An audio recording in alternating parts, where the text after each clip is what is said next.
the top somehow. I'll keep moving.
Yes, my Straight Talk family. Whenever you hear that theme song, you know it's time for me to say greetings to the entire world, because we are on the World Wide Web and we reach and we communicate with you all around the globe. And first of all, though, we must say greetings and a very special night to St. Kitts and Nevis. A very special night to the entire Caribbean region. We go all the way down south. We even approach the South American mainland, Guyana and Venezuela. We coming from south, Trinidad and Tobago, coming north, coming west. You see Barbados, Grenada, to St. Lucia, St. Vincent, and the Grenadines, and St. Lucia, Dominica, Martinique, Guadeloupe, Antigua, Barbuda, Montserrat. And we go west to Statia and Sabre, St. Barth, St. Martin, and Anguilla, the BVI, Tortola, Anegada, Virgin Gorda, and my Straight Dog family, the USVI, St. Thomas, St. John, St. Croix, Puerto Rico. How are you doing? Kamata, Puerto Rico. But to the Kittitian and Division and Caribbean diaspora, we know that some of you are in Africa, there's some of you in Europe, there's some of you in Asia, and there are a whole lot of you all over North America. So I'm at liberty to say good night. I can say good morning, and I will also say good evening, because one of such greetings will be applicable to the region in which you now find yourselves. And for those who are joining me for the first time, we normally have first timers. I'll be surprised if we don't have first timers tonight, because those who continue to share the link, when you do, you bring us first timers. And for the first timers, I say welcome, and hope and trust it won't be your last time.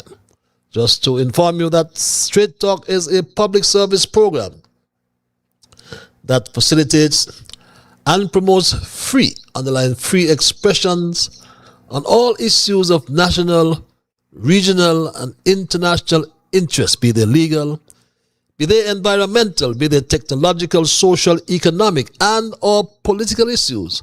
On Straight Talk, you do have a forum to express yourselves freely. On this program, we try to raise the level of national, regional, and international consciousness. We try to raise the level of national, regional, and international discourse by alerting our people to their rights, to their responsibilities, and certainly to their obligations.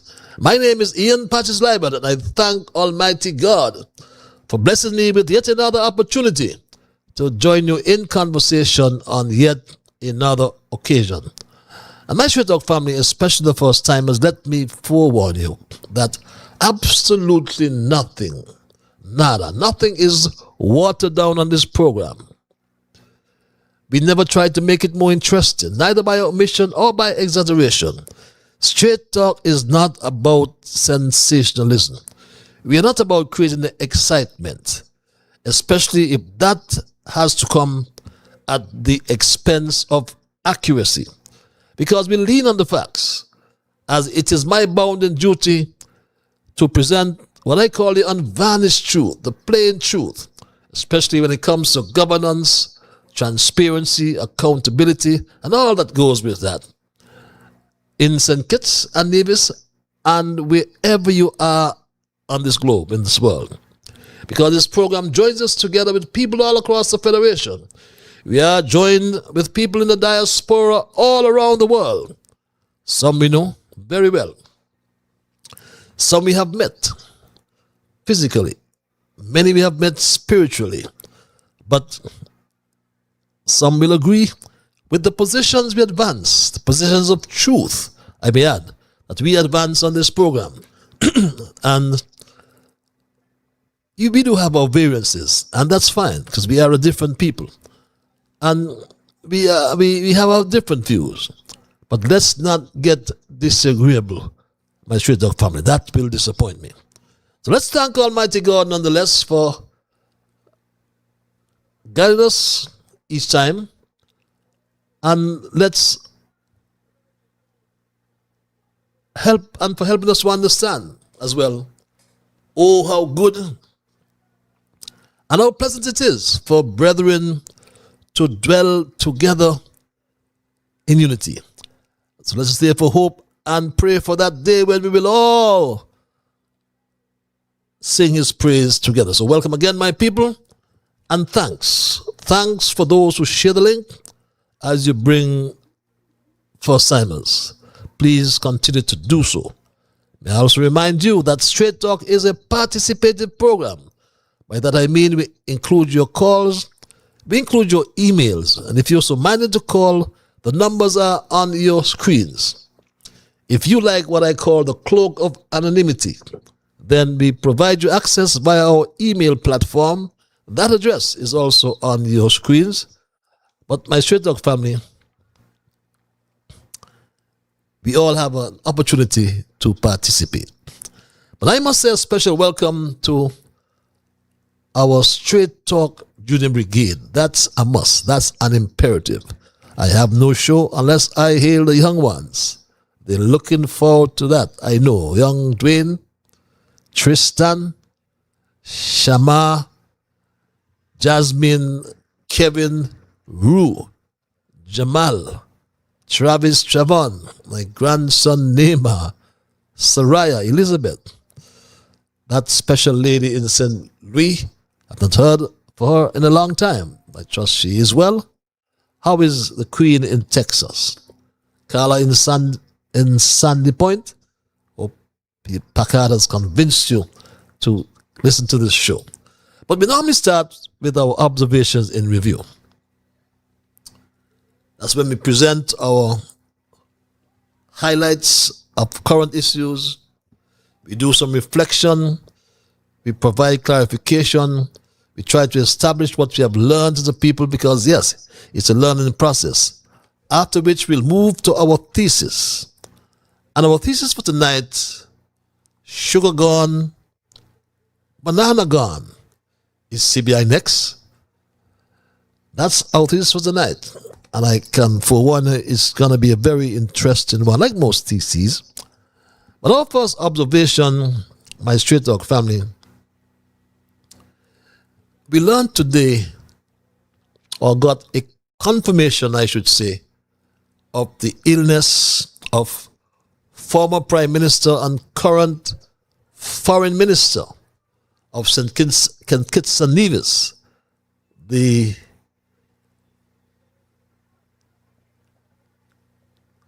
best, simply the best, as he normally say, Denzel Llewellyn Douglas.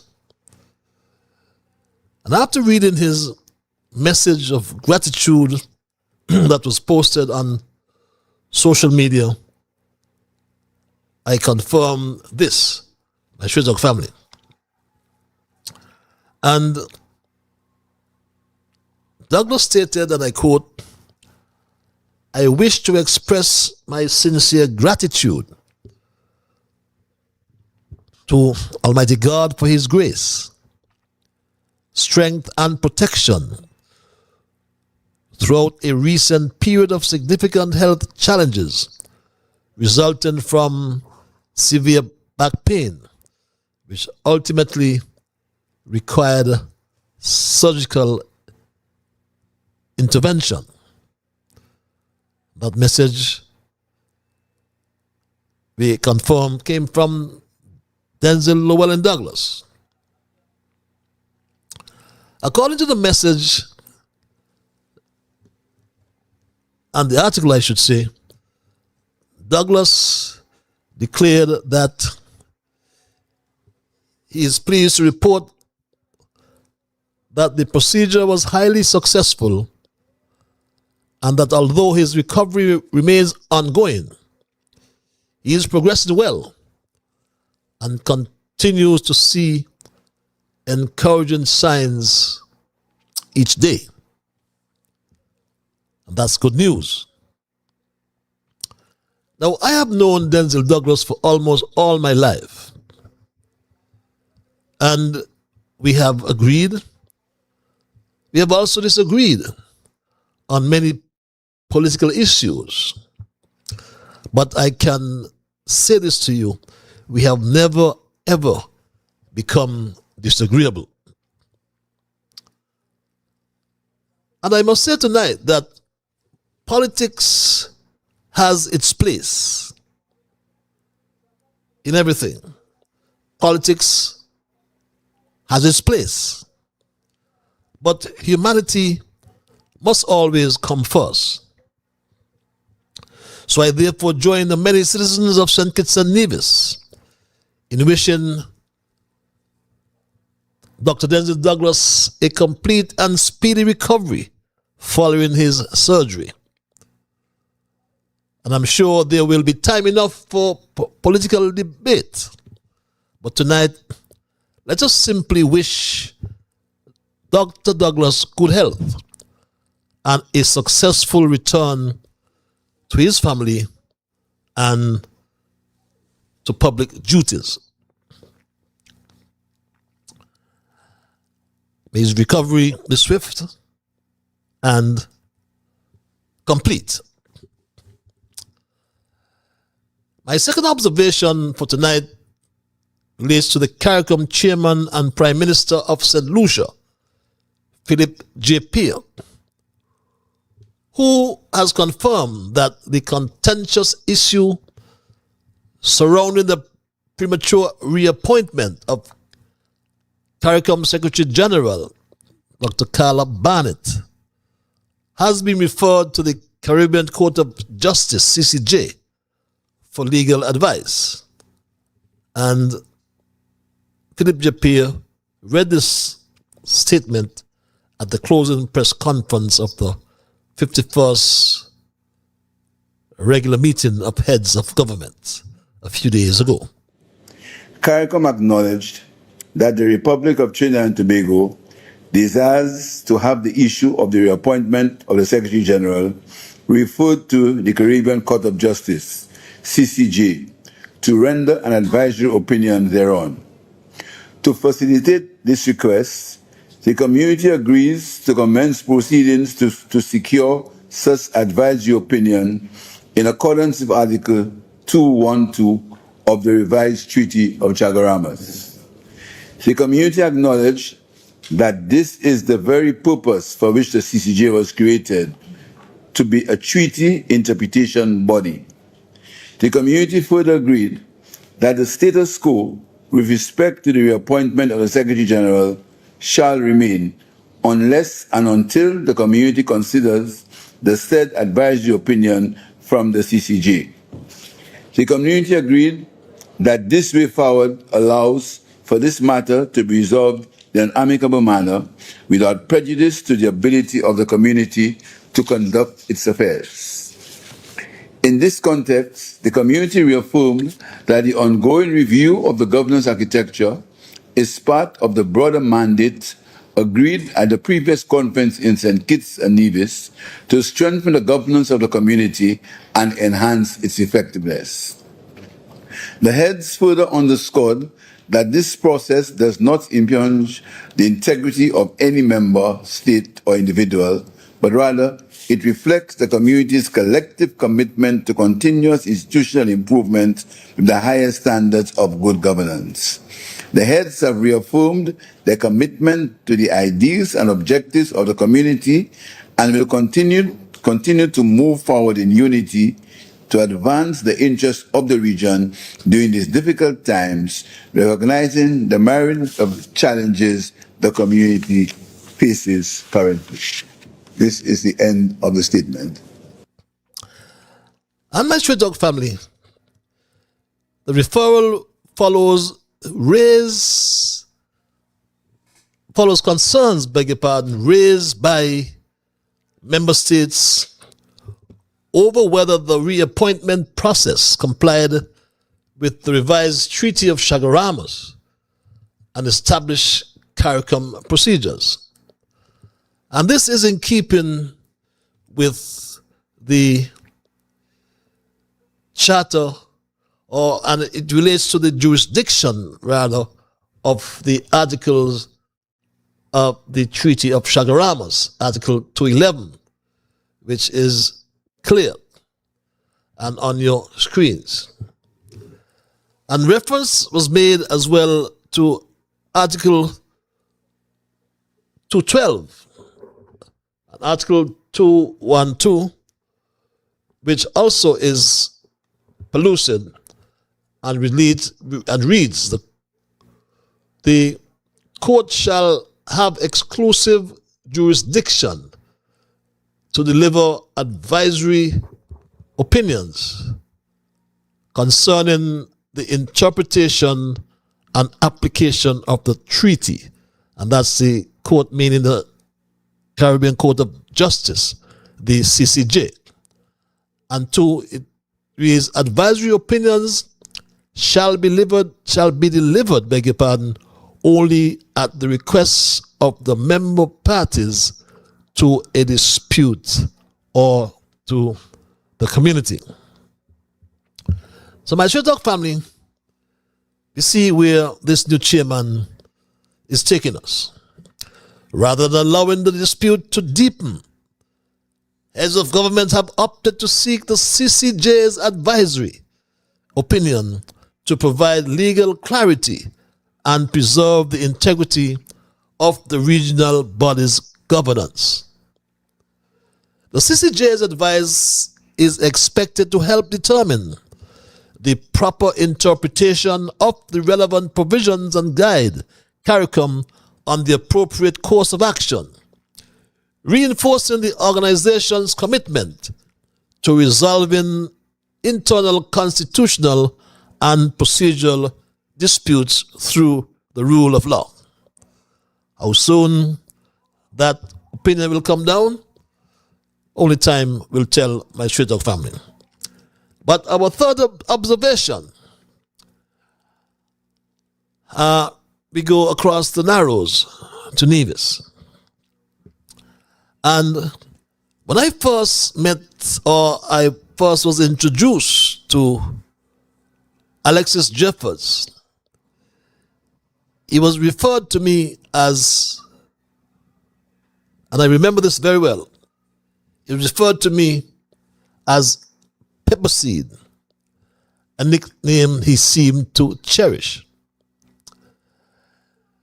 And his recent remarks regarding the acquisition of the Yearwood family lands have sparked public debate, with many describing his comments as unnecessarily dismissive and arrogant when he's on record saying this. Acre of land at the western end of the Van Summer International Airport, which belongs to the Yarwoods. We have been negotiating with them. As a matter of fact, let me say those lands, or that portion of land, has been acquired by the Nevis Island administration. Yeah, and a lot of belly achings are out there, but that's okay. You can belly ache as much as you want.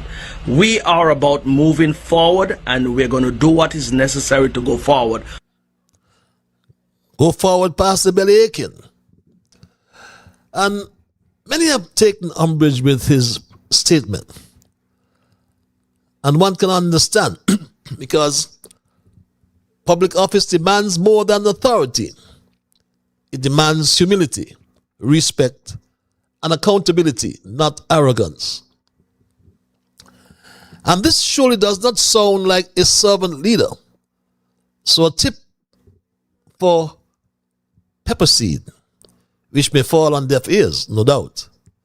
But notwithstanding, he must be reminded that in a democracy, public confidence is earned not only through policies, but also through the manner in which leaders engage with the people they want to be elected to serve.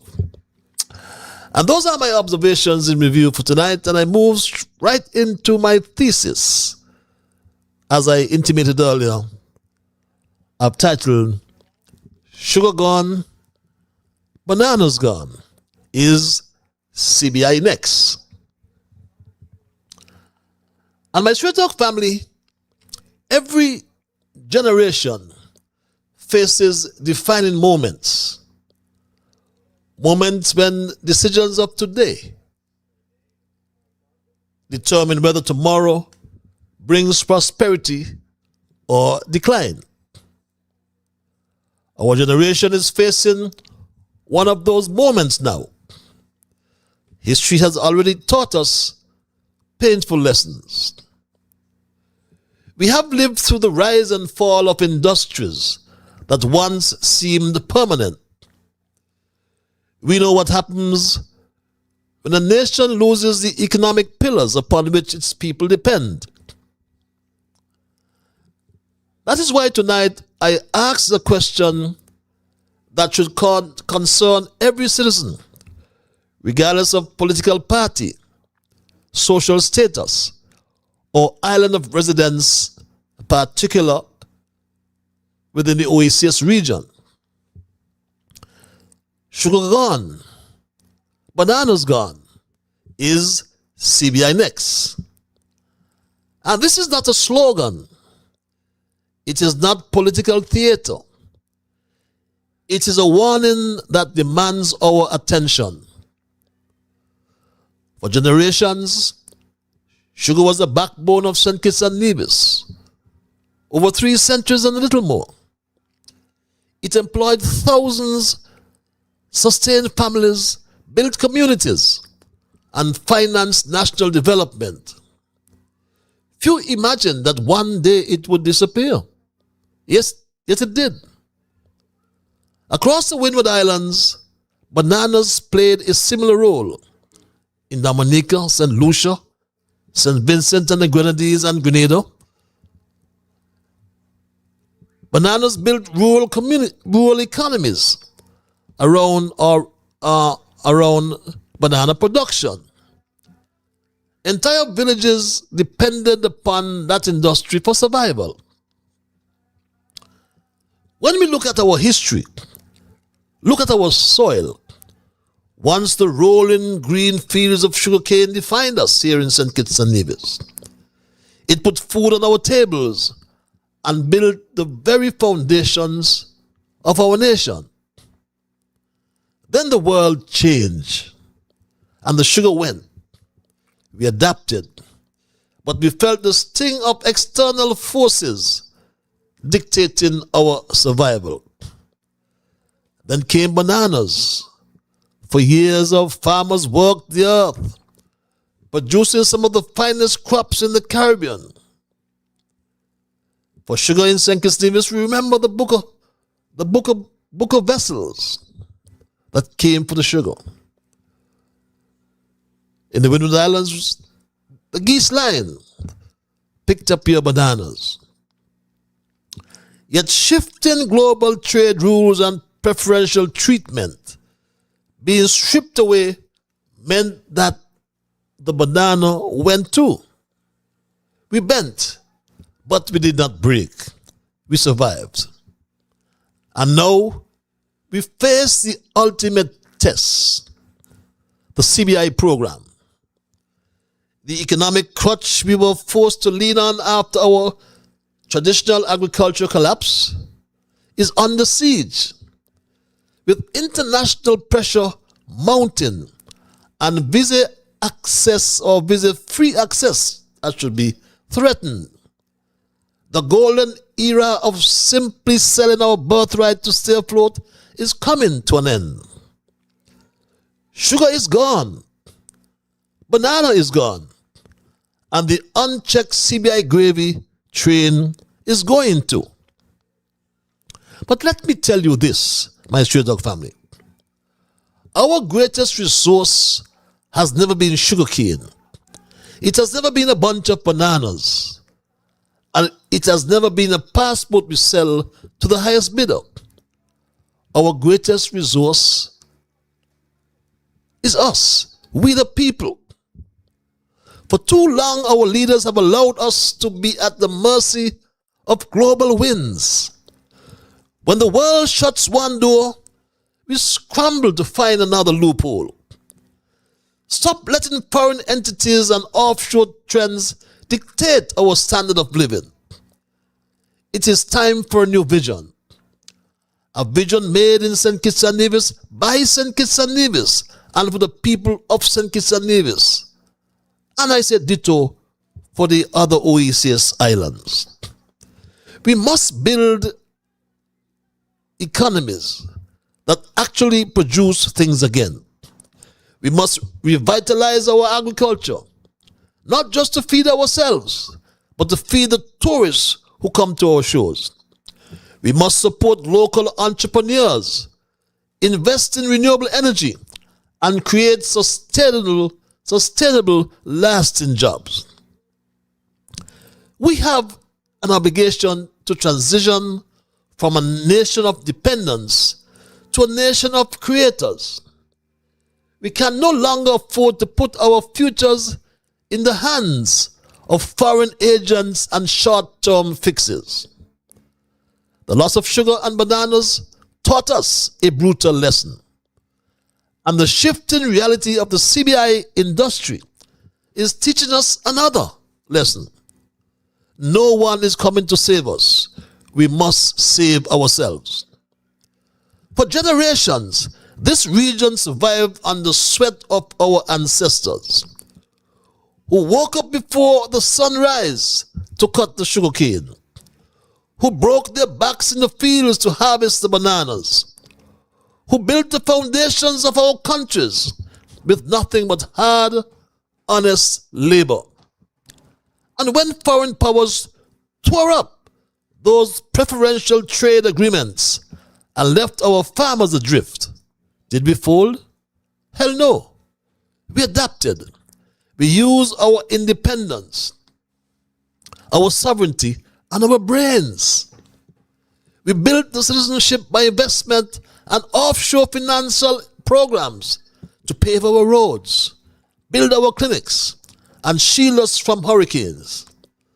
But then the politicians took over.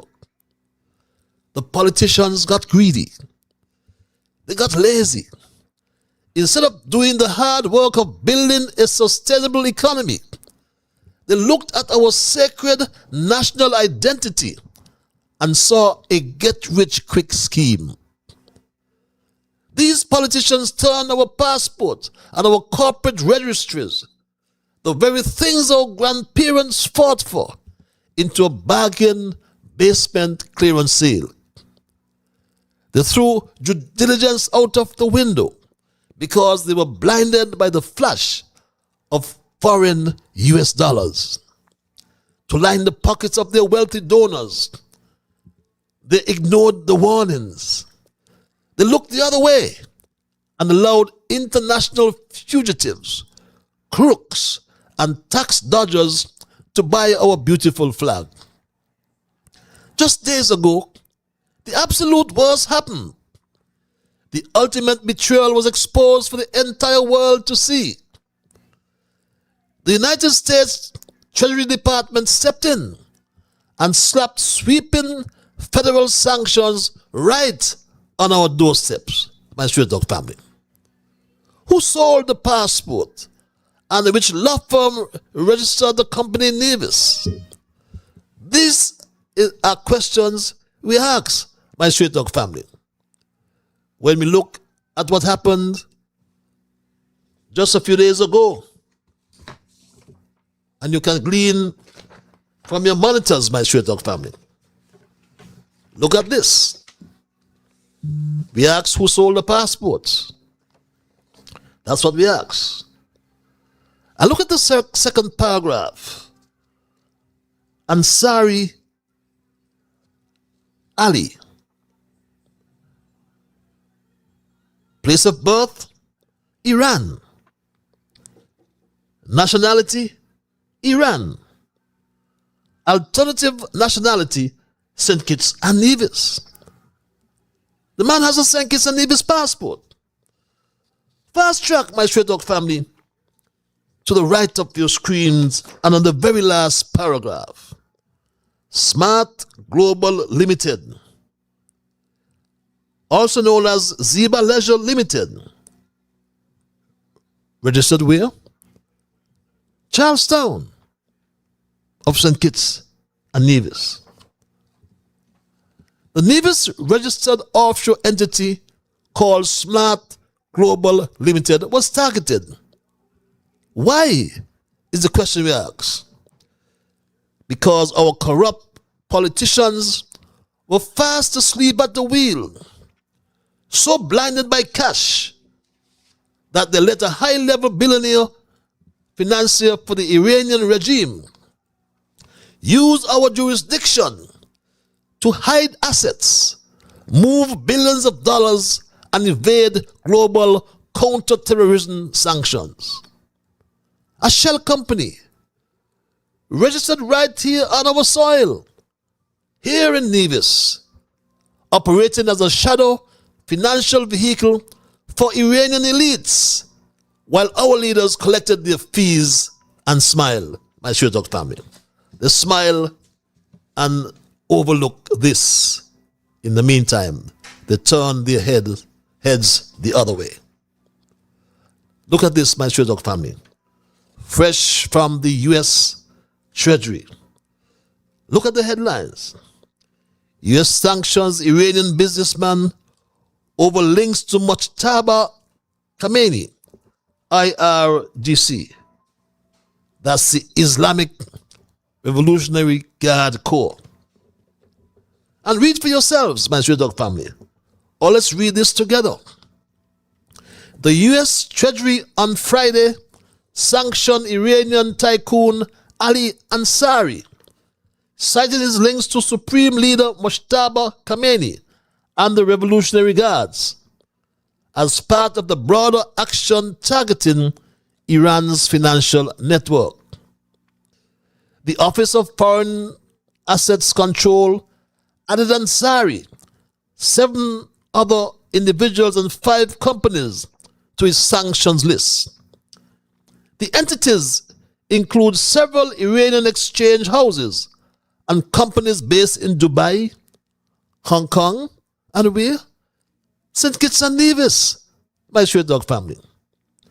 OFAC also designated Smart Global Limited a St. Kitts-based holding company linked to Ansari, while issuing general license why to permit the wind down of transaction involving the firm. Ansari, who holds Iranian, Cypriot, and St. Kitts and Nevis citizenship, was designated under Counter-Terrorism and Iran-related Sanctions Authority. You understand that, my Straight Talk family? This is the game, the big leagues we are playing with our passports and our CBI. Mujtaba Khamenei is an Iranian Shia cleric and politician who, following the death of his father in 2026, was selected as Iran's new supreme leader. He served as member of the Islamic Revolutionary Guard Corps IRGC. And it's all connected to Nevis, Charlestown, Nevis, and St. Kitts and Nevis. He holds one of our passports, my Straight Talk family. Our leaders, I dare say, traded our national security for quick cash. I say it again. Our leaders traded our national security for quick cash.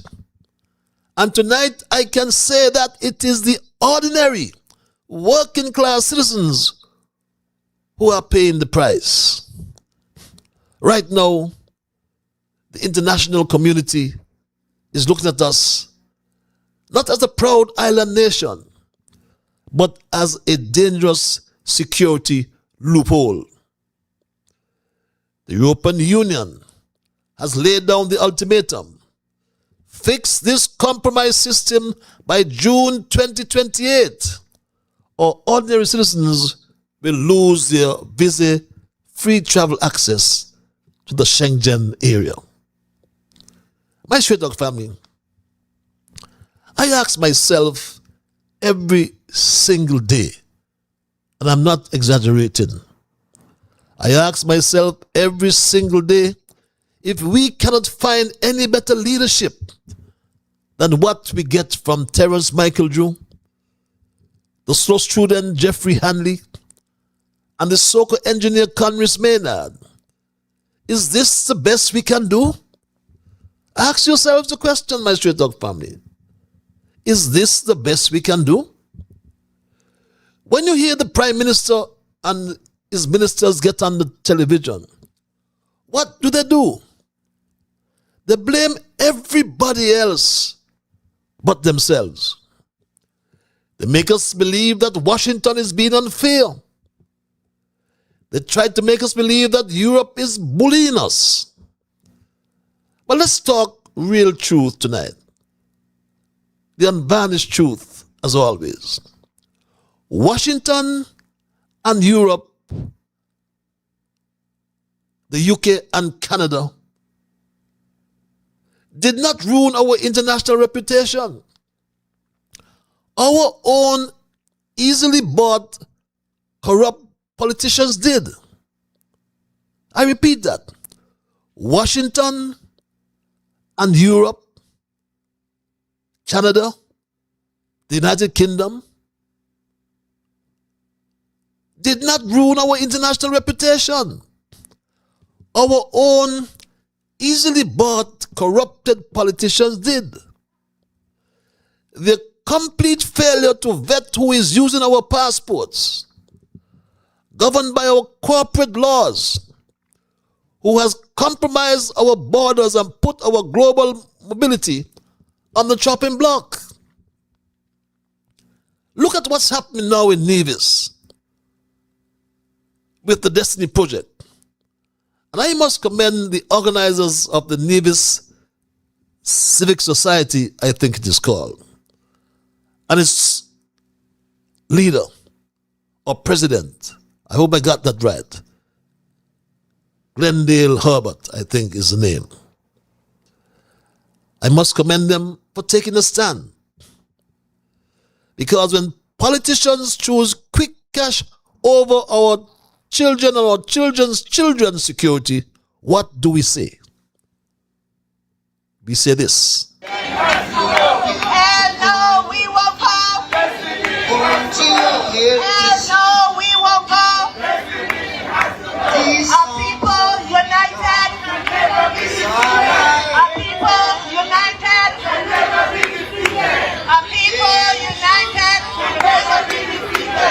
Our people united. We shall not be moved. So my Straight Talk family, when they let international shadow networks use our islands just to fill campaign coffers, what do we say? A people united will never be defeated. My Straight Talk family, the offshore financial services sector and the Citizenship by Investment program, CBI program, are two of the most valuable pillars of the economy of St. Kitts and Nevis. Their continued success depends on one indispensable asset, to wit, international confidence. Once that confidence is undermined, the economic consequences can be severe and long-lasting. St. Kitts Nevis has already experienced the damaging consequences that can arise when the integrity of its CBI program is called into question. The 2013 diplomatic passport controversy involving Iranian national Alireza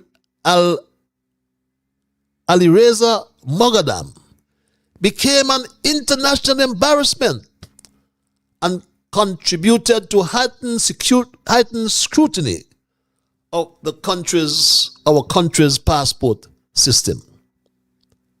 In 2014, Canada revoked visa-free access for St. Kitts Nevis citizens, citing concerns over passport issuance and identity management within the CBI program.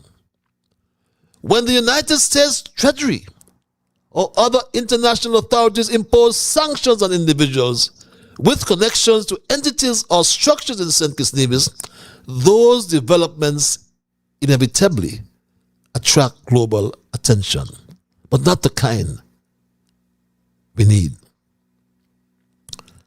Political leaders, therefore, have a solemn responsibility to ensure that the country's offshore financial sector and the CBI program are governed by robust oversight, independent regulation, rigorous due diligence, and full compliance with international anti-money laundering and counter-terrorist financing standards.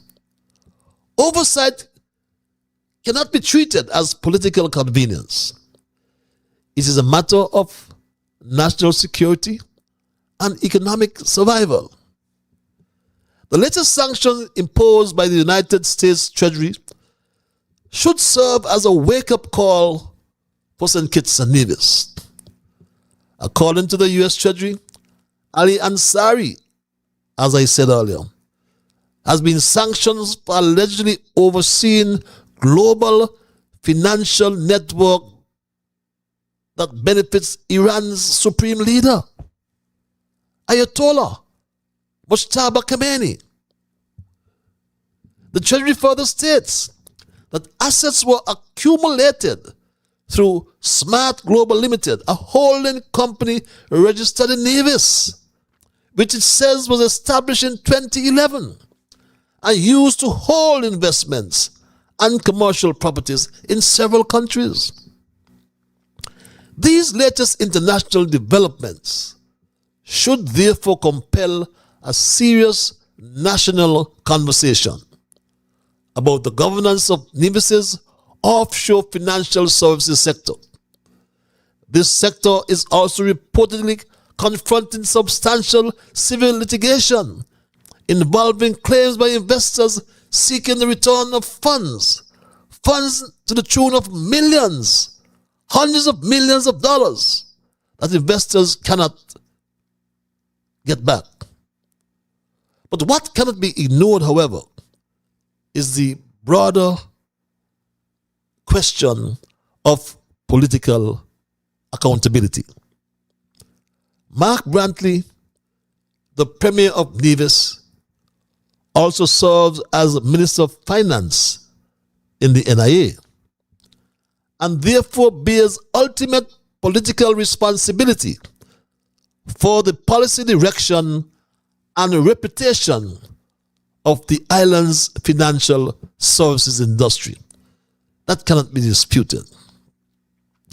The people of Nevis deserve assurance that regulatory decisions are made solely in the public interest, that financial institutions are subject to rigorous supervision, and that the offshore industry is insulated from any perception of political influence. My Straight Talk family, my people, enough is enough. We survived the collapse of sugar. We survived the banana wars.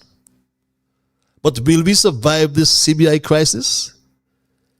That's a pertinent question I ask tonight.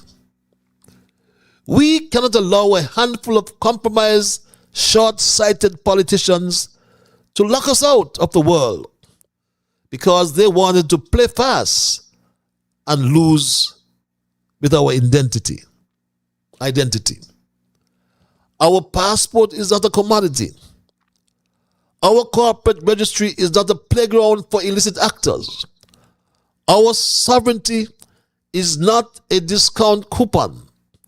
Our country is a proud nation, and we are taking it back. We must take it back. Elections are looming.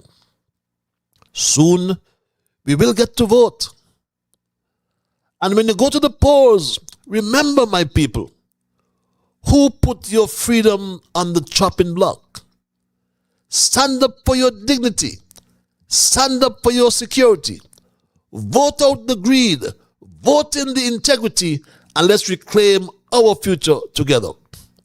Today, we face a new threat.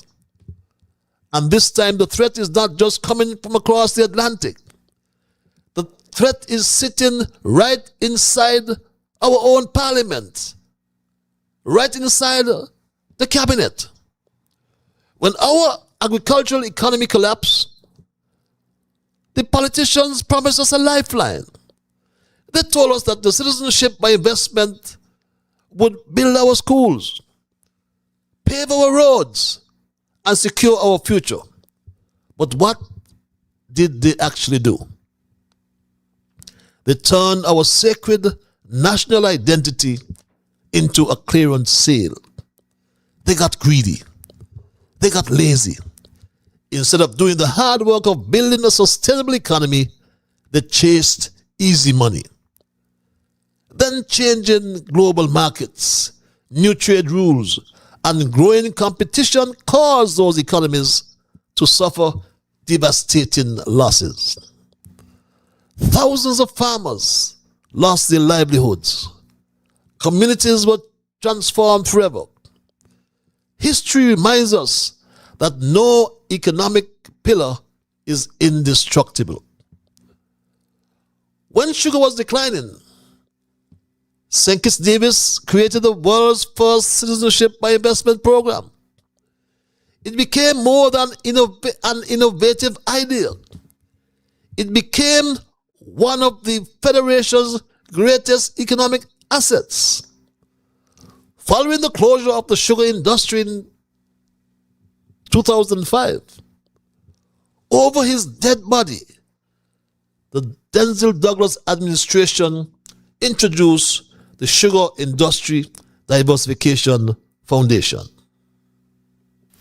I remember well what it was like when, as Prime Minister, I recognized that we would have to chart a stable and sustainable path forward once it became clear that the sugar agricultural economy and country could no longer be the mainstay of St. Kitts and Nevis.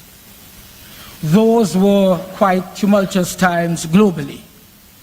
But I was determined to put in place the policies and the guardrails to ensure that, firstly, we established new avenues of economic activity and growth,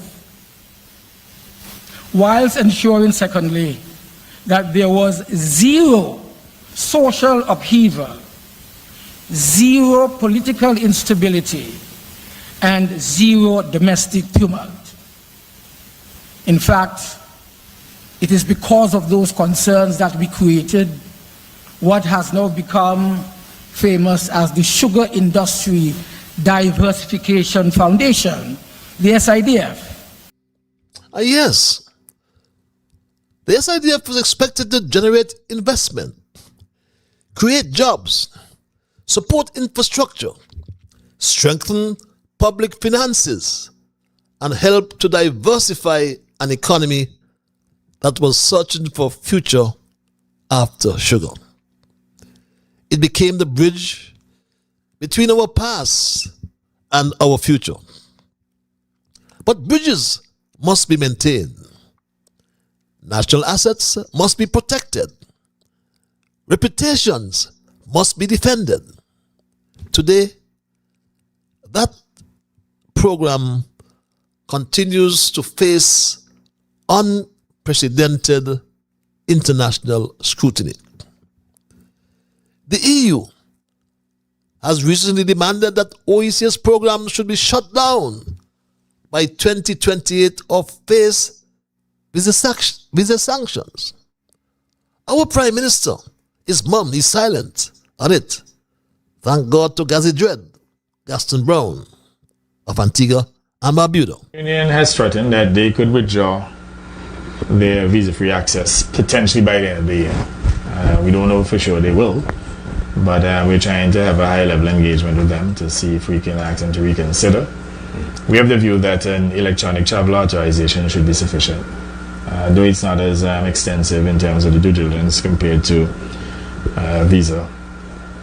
We think that it's a sensible thing to do to maintain the good relations that we've had over the years, not to throw out the baby with the bathwater. So we are hoping that we'll get that engagement before any such action is taken. But there are these threats that are taking place within Europe.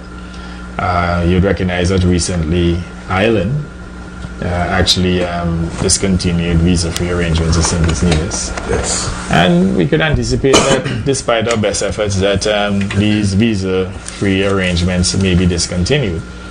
What I will say here, under my leadership and certainly on the Labour Party's governance of this country, with or without those visa-free arrangements, our CIP program continues. It is too important a source of non-tax revenue to give it up. And we are pretty sure that we have strengthened our program and that does not represent any significant risk to any country. We do accept that you have the residual risk in which from time to time you may end up with one or two crooks. Nothing is foolproof, and it's no different from their investment immigration programs. Even the EB-5 program in the United States, they've had a lot of crooks. I mean, the one in Canada too. But they keep pointing fingers at us as though they are not fallible and as though their programs have not attracted crooks too. And yes, they are not going to give it up. That's the position. But remember, former Prime Minister Gonzalez of St. Vincent and the Grenadines has always criticized our CBI programs. Remember, he said this. I'm opposed to selling the passports and the citizenship in principle. I'm opposed on the grounds of practicality. I'm opposed on the grounds that it is not sustainable and that it is reckless to run your country's finances on selling passports and citizenship. And just my Straight Talk family, at the closing press conference on Wednesday of the 51st regular heads of government meeting, CARICOM chairman and Prime Minister of St. Lucia, Philip J. Peel, considered that nothing can be done about the EU threat. He said this. Regardless of what we do, if Europe decides that they don't want us to have a CIP program, that's what is going to happen. Each country has its own domestic policies, and if for their own reasons that is decided by Europe, by countries in Europe, that they do not want a CIP program, there's literally nothing we can do under these circumstances. Nothing we can do, said Philip Peel, who also cited the empirical facts about sugar and bananas and expressed an optimistic view that the OECS will survive. Imagine this. In terms of history, we have been there before. We've done what we do. We took all the steps as far as our bananas were concerned, and we still lost treatment of our bananas as far as our sugarcane is concerned. So we've gone there before. We've been there before, and we've always survived, and I'm sure we'll continue to survive. We'll continue to survive. But how can we survive here in St. Kitts and Nevis when the passports have been sold? Thousands of passports have been sold. Yet our landscape is littered with all these incomplete, unfinished projects. Like this one, Tilloff Condominium Hotel. We can think of the Ramada Hotel. Thousands of shares have been sold, but there are no operations going on at the Ramada. None. Think of Kitchen Hill. Very limited operations going on at Kitchen Hill. Tamarind Cove. Incomplete. No operations. The Montebello Residences. Incomplete. No operations. Golden Rock. Over there by the airport. Incomplete. No operations. And passports have been sold for all these projects by Straight Talk family. And in fact, a matter of fact, all the passports, all the shares have been sold. And thousands of dollars, thousands of US dollars collected. And yet these projects are incomplete. All these investors sold shares to build these properties. Thousands of passports were sold for these real estate projects. But they do not exist. They do not exist, my Straight Talk family. Imagine if all these projects were finished, if all these projects were completed and being used as intended, what a St. Kitts we would have been living in. There would have been serious jobs for our people. Yes, they would have all created employment, as Mohammed Azaria did at the Park Hyatt Hotel, and or John Zuliani at the Jakta Hotel in St. Kitts. My Straight Talk family, both Park Hyatt and Jakta in St. Kitts. They are projects completed. And let's not forget the developers of Belmont Gardens, also Hamilton Beach Villas and Spa in Nevis. They create employment. They all create employment. What about these other projects?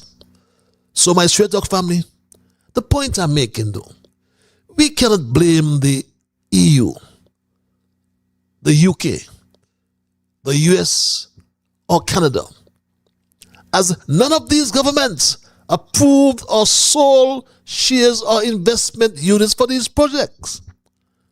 Thousands of investment units were sold for billions of dollars, Yet all these projects litter our landscape incomplete. And we must blame our prime ministers for handling the CBI. I agree wholeheartedly with Adrian. Now, what makes the matter worse is that despite the lack of information, the partisan secrecy that surrounds CBI, it has been there with Douglas, it was there with Timothy, and it is there with Dr. Drew. Everybody holds CBI information to their chest. You have to know where to get it, and you have to have contact how to get it. Now, if you don't give information, then what you are doing, you are feeding the grapevine. And if you are feeding the grapevine, then people have a right to exaggerate, and people have a right to say that you are not true, that you are not honest. Yes, people have that right. And people will say that they are not true. They are not honest. They are dishonest. We cannot blame the EU, the UK, the US or Canada. We must blame our prime ministers for mishandling the CBI. We cannot blame the EU for not wanting our economic citizens, because our government failed to ensure that these investors do what they collected millions of dollars to do. I say this again. We must blame our government.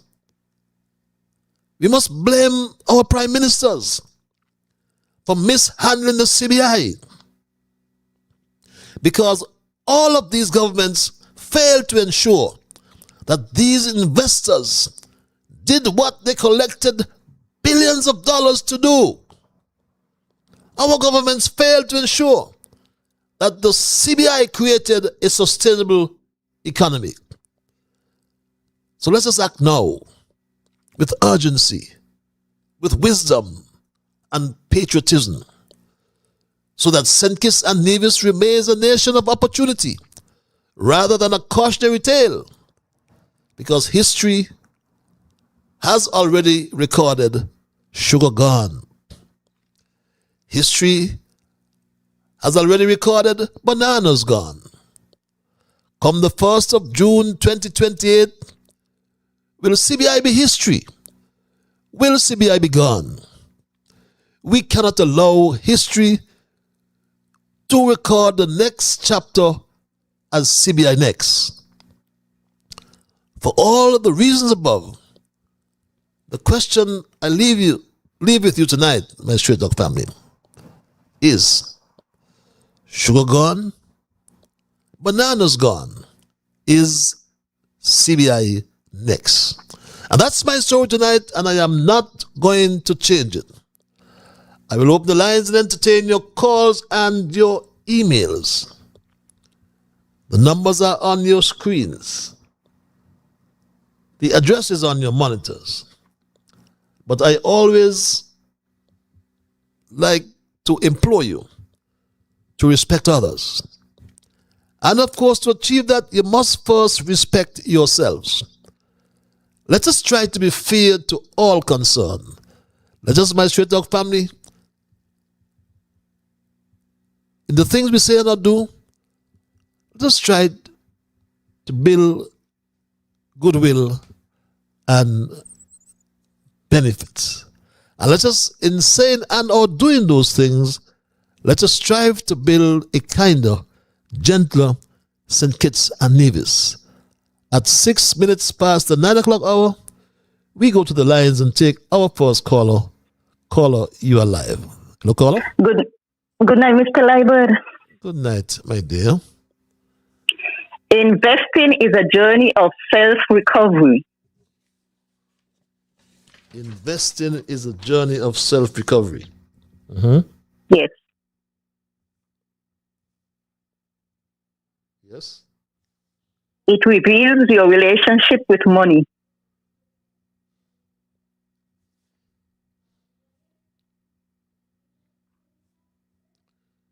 relationship with money. Yes. Your tolerance for risk. Tolerance for risk. And your ability to stay disciplined in the face of uncertainty.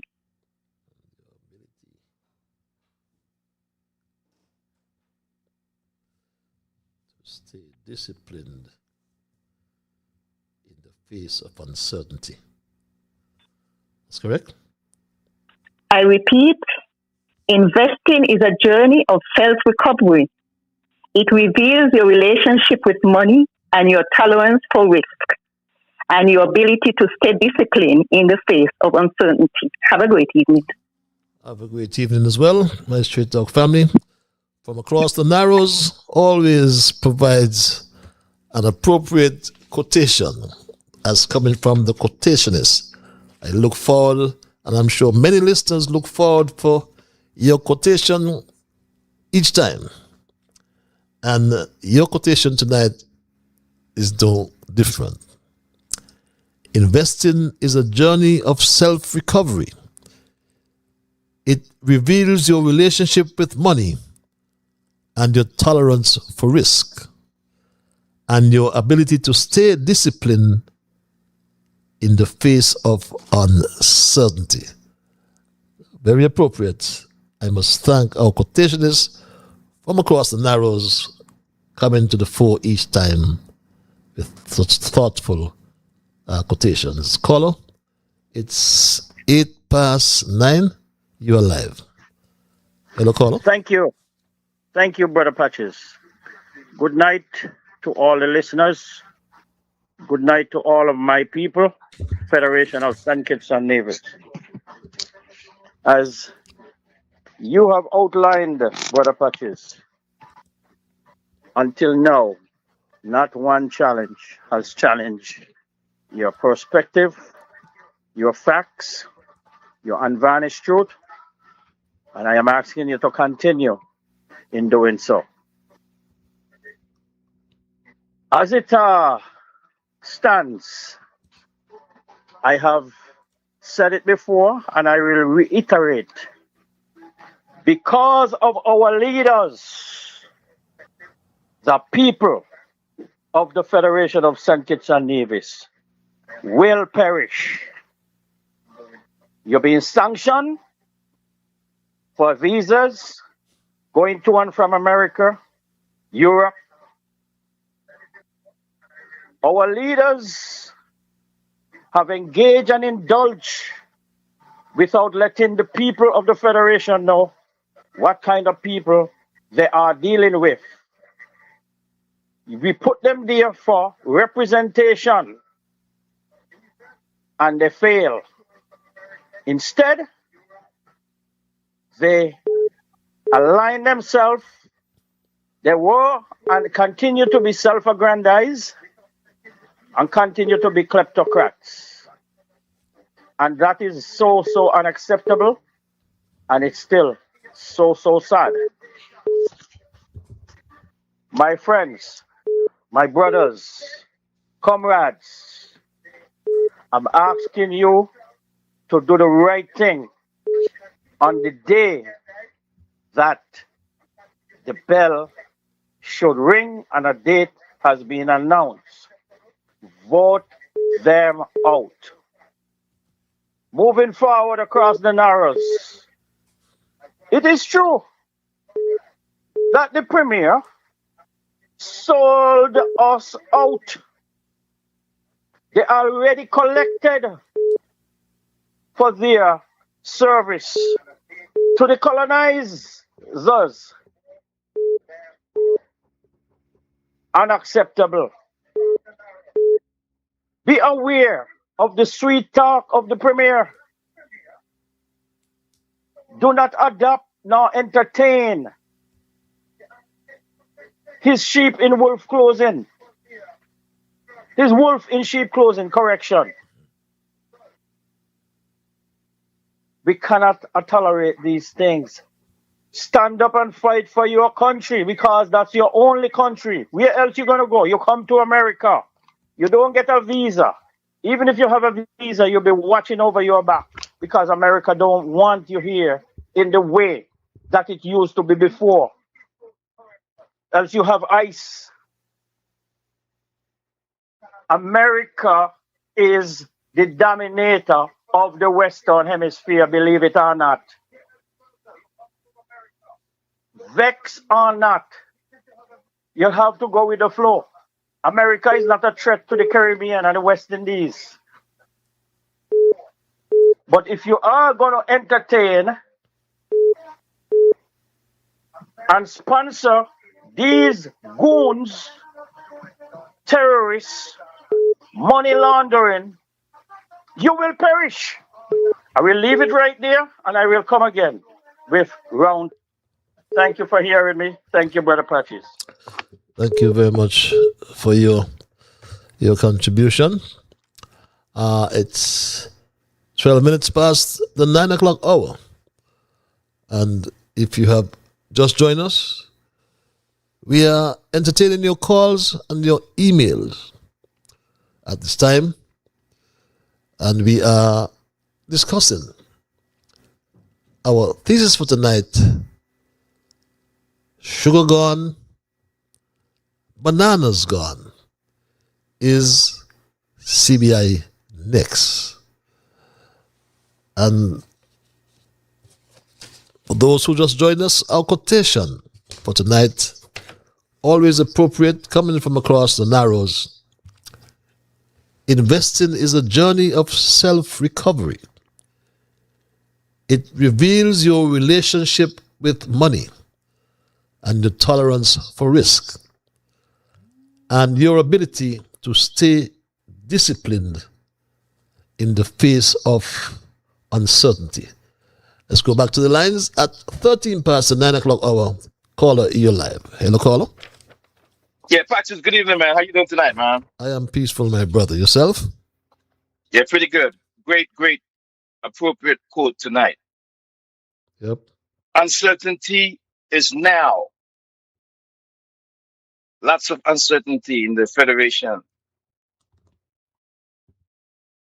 The discipline wasn't there even before the uncertainty came now. And thank you, Patches, for finally talking my language. The persons who are the electorates underground, I hope they're listening to you tonight.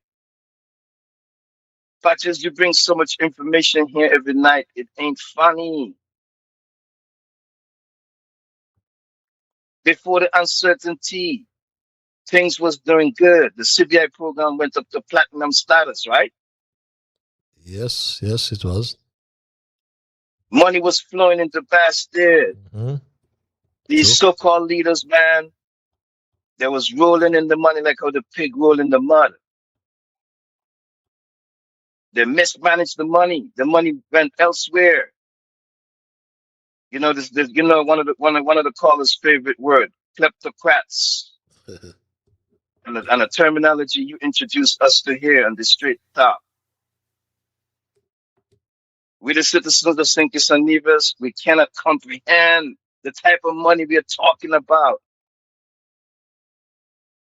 We hear figures of 500 and something million coming into Bastard in any one particular year. Where did that money go? And great job, Patches, of you tonight. I'm very thankful because me personally, I was out the loop for a long time. So what I'm happy for you for tonight is highlighting all of those projects that stalled out in St. Kitts and Nevis. The citizens got to understand what that means. So, Patches, I don't think you can break this down anymore simpler that a kindergartner could understand what you're saying. The shares for those projects were sold. The passports were sold. True. And the projects sit there incomplete. Do the citizens understand what that means, bro? Man, does that mean these guys have, man, these politicians, man, Patches, I'm going to tell you, man, the politicians underground. That's why you see I'm so passionate about that. that legislations are blocking us out here.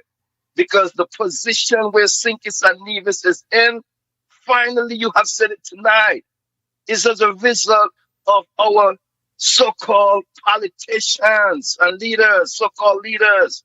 They are the ones to blame for the position Sinkis and Nevis is in now. It's nobody else to blame. There ain't been one parliament representation or parliamentarian from out here in the diaspora. They're all down there underground. They got Sinkis and Nevis in a mess, bro. And Patches, right now, with the EU coming at us constantly like this, and that Destiny Project trying to come to utilize our CBI program again, man, the Prime Minister and the Premier, bro, they don't even know what they got caught up in, bro. They don't know what they got caught up in. They rushed that SSC bill and passed it into law. But now is where the rubber is hitting the road, right now. Man, I don't know where Sinkis and Nevis is going to go, but we on the wrong path, man. And for you to highlight that Iranian, that company who's really registered there in Nevis, man, there's so much corruption in the place, bro. Man, this stuff is unbelievable. But one thing I have to say, man, if we make up America, bro, America will probably end up in the Caribbean and in Sinkis and Nevis. And when the Uncle Sam come down in the region, bro, they're going to be coming to nab these guys. They're going to come to nab these guys, man. These guys are some real kleptocrats, man. Man, this stuff is unbelievable. But Patches, man, that's all I can say for now, man. Thank you. I'm just leave it alone for somebody else to comment. But thank you for your highlighting all those projects that stalled out.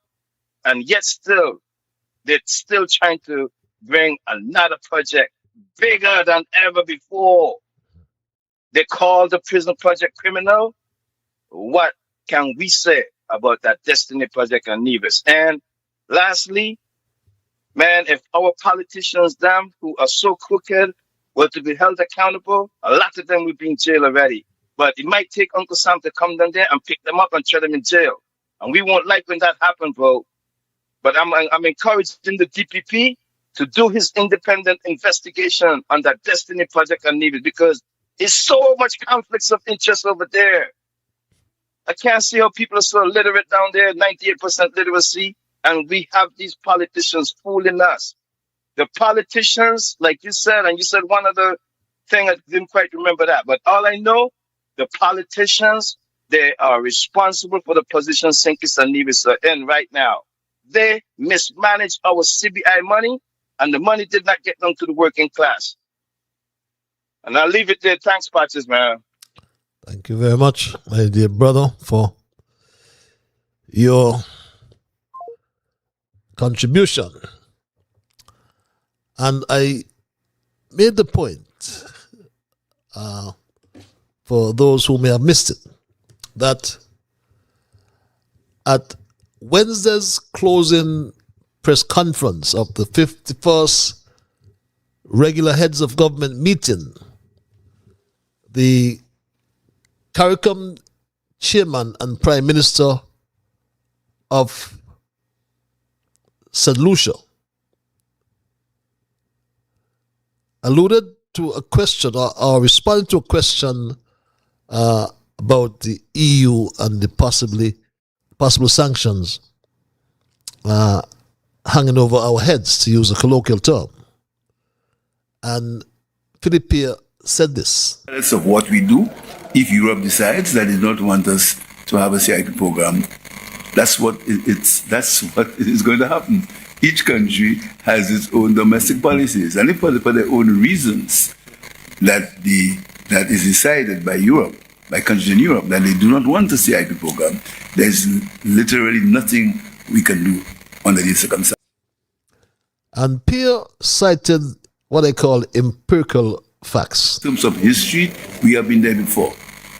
We've done what we do. We took all the steps as far as our bananas were concerned, and we still lost treatment of our bananas as far as our sugar cane is concerned. So we've gone there before. We've been there before, and we've always survived, and I'm sure we'll continue to survive. And my Stray Dog family, I asked a question, and perhaps you can help me with the answer. As Philip Pierre said, we will survive. But let's bring it home to St. Kitts. As they said, charity begins at home. And I asked, how can we survive here in St. Kitts and Nevis when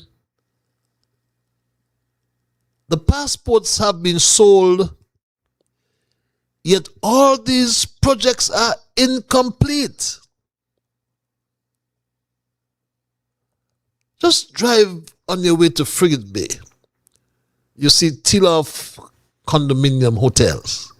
Incomplete. Drive around the countryside. You see the Ramada Hotel. Thousands of shares were sold for the Tilloff condominium. Thousands of shares sold for the Ramada Hotel as well, my Stray Dog family. And to make matters worse, the foreign minister and representative of constituency number 6 was lobbying for the Ramada Hotel. And what was his plan? I found it, I was confused. Because what was Denzel Douglas asking for at this time as relates to Ramada? Because Douglas said this. We have the Ramada by Windham situated there. The second phase of Ramada, that is building, can't remember how many rooms, but phase 1 had 200 condos and villas. And phase 2, as I said, is now being completed, maybe with another 100 plus rooms, etc. Phase 1, 200 rooms at Ramada Hotel. But thousands of shares were sold under the real estate option at $400,000 US per share. You understand, over 3,000 shares were sold. But there's no operations at Ramada. The Kitchen Hill, not too far. It has very limited operations and incomplete condominiums there. Tamarind Cove, no operations, incomplete. Montebello residence, no operations, incomplete. The Golden Rock, no operations and incomplete, my Stray Dog family. But the point is, all these investors sold shares to build these properties. Thousands of passports were sold for these real estate projects, but they do not exist. Imagine if all these projects were finished and being used as intended, then they would have created some serious jobs for our people. Yes, they would have all created employment. Park Hyatt Hotel. Ask Mohammed Azaria on the peninsula. Jacta Hotel. Ask John Giuliani how many employees have been hired. And let's not forget the developers of Belmont Gardens, also Hamilton Beach Villas and Spa in Nevis. They have created employment. So how can we blame the EU, the UK, or the US, or Canada?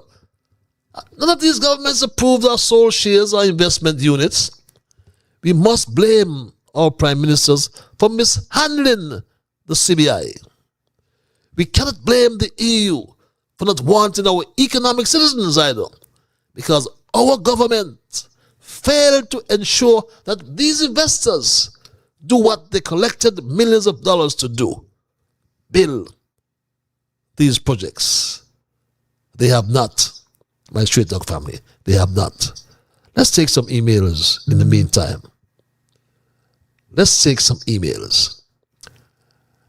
Brother Patches reads this email. Knowing that you have referred to the 14th Amendment, I thought you might be interested in the latest of the daily letters from an American by historian Heather Cox Richardson. For what it is worth, a book that explained the 13th, 14th, and 15th Amendments to me was Professor Eric Fodor's The Second Founding. How the Civil War and Reconstruction remade the Constitution. We had a good march in Charlestown yesterday. I hope to listen to Straight Talk for Thursday, July 9th, later today, as well as the England-Norway match. Bess reads this email from my brother across there in Nevis. And yes, congrats. England has gone to the semifinals, my Straight Talk family.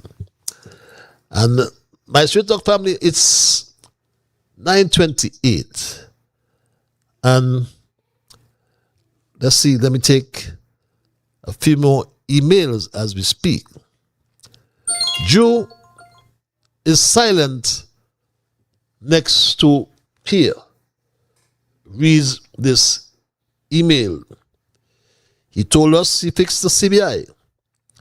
If he did, why does Europe want to shut down the CBI? Jew is silent because he is caught into his lies.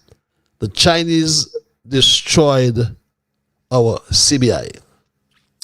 The Chinese have control over our CBI programs here in St. Kitts and Nevis and in St. Lucia, and I believe they are in, is it Grenada as well? I stand to be corrected. But my Straight Dog family, let's go back to the lines and thank this caller for holding. Caller, you're live. Hello, caller. Yes, sir. Yes, sir. Sounds like the Bible man. Is it? Yes, it's the Bible man. How art thou tonight, sir? And how are you, Mr. Patrick? I am peaceful. I am peaceful, my brother. Oh, you're peaceful. What about you? Okay. Psalm 41, Patrick. Blessed is the man that consider the poor. The Lord will deliver him. Yeah, the Lord will deliver him. Yes. Psalm 107, Mr. Patrick. Oh, give thanks unto the Lord. For he is good. For his good. His mercies. For his mercy endured forever. Oh, yes. He said, let the redeemed of the Lord say so. He redeemed from the hands of the enemy. Psalm 35 passage. And Psalm 37. Fret not thyself. Because of evildoers. And neither against the wicked of iniquity. Yes. For the stone shall cut down like a grass. Psalm 34, verse 1. I will bless the all time. His praise shall continue in my mouth. My soul shall make a boast in the Lord. The humble shall hear it and be glad. Psalm 91. This is our last passage. Scripture, Mr. Patrick. He that dwelleth The secret place. In the secret place of the Most High shall abide on the shadow of the Almighty. I will say to the Lord, He is my refuge, my fortress. In God will I trust. Oh, yes. Surely He shall deliver me from the snares of the fowler. Noisome fowler. And He shall deliver me from the snares of the fowler. Noisome fowler. And the mouth of the pestilence. He shall cover me with His feathers. Under His wing don't trust. Patrick, good night. Have a blessed night, Mr. Patrick. See you. Have a good night, my dear brother. The noisome pestilences thing is what it is. And here's what. We go straight back to the lines and thank this caller for holding caller your live. Hello, caller. Mr. Libert, good evening. Yes, sir. Good evening, my lord. And good evening to the listeners home and abroad. Carl Brown here. Yes, Carl, how are you? Mr. Libert, a couple of questions. Have our Prime Minister and the CBI released any statement on the threat of the European Union threatening to close down the OECD CBI in 2028? I have not heard anything from him. What you said, sir? I have not heard any comments from the Prime Minister. Here is it, Mr. Libert, that a lot of people going to always disagree with Tyrone because I keep saying these organizations are weak. They're just existing to waste our tax dollars, and I will continue to say it until they prove me wrong. Now, here is it that Dr. Joe boasting for the past 3.5 years how he is rebuilding. He's refurbishing. He is strengthening the CBI, and he's doing all these things that all these nations, countries, and things request. And after all of that, boasting and pounding his chest that he do this and he do that and he turn it into and he make it into all kind of things, and he have bring in all kind of people with all kind of know how to run the CBI. Now we are hearing the European Union demand and request that they close these programs in 2028. And that is less than 2 years away, Mr. Libert. Yet, our Prime Minister has not released anything. The CBI, top brass, as we yet awaiting, has not released anything. Have OECS met in any emergency meeting? I have called the members together to do any meeting or make any adjustment to meet the requirements of the European Union? That's another question. I'm not aware, Cal. Let's make a point. Go ahead. You see, this is what I'm saying, and I will keep saying it.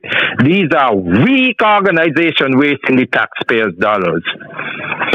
Now, here is it. Those same OECS members are members of CARICOM. But they're independent countries, eh? Each has their own domestic policies. The Prime Minister of St. Lucia said that.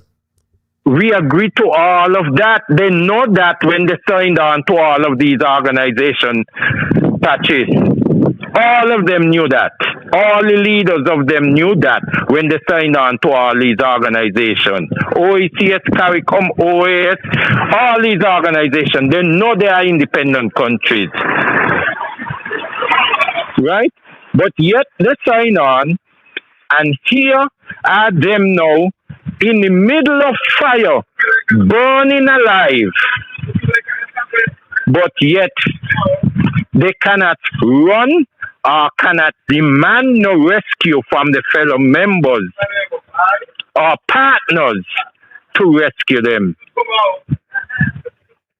And that is why I keep saying, and I'm going to continue to say it, they are weak and they're wasting our time and our money. Okay. Mr. Lybert, one last other thing. We yet awaiting Dr. Jew